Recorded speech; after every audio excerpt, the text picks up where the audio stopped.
I think talking about topical therapy for psoriasis is really critical because when we think about it and we think about all of our psoriasis patients, the vast majority of them are either treated with topical therapy alone or they're using topical therapy concomitantly with their systemic medication. So it really still is the foundation of treatment of psoriasis.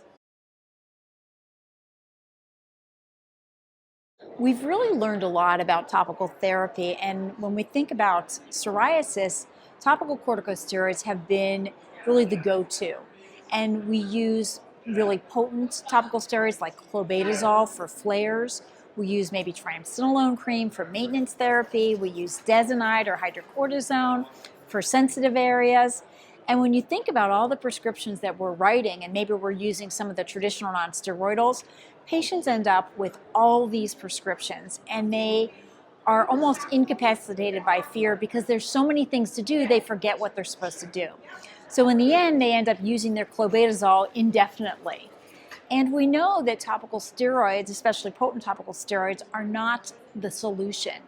I think of them as a short-term answer to a long-term solution, or really like a Band-Aid for the treatment. So we really need some new options.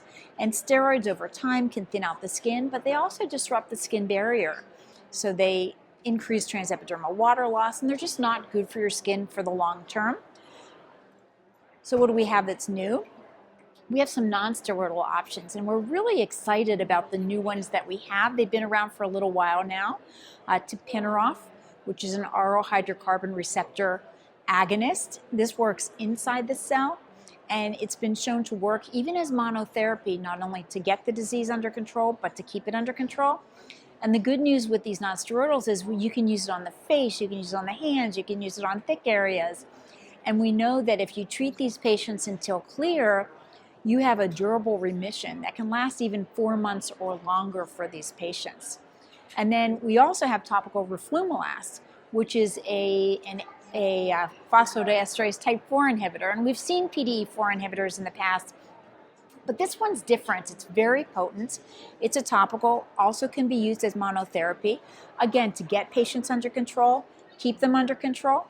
We have a foam formulation that was recently FDA approved.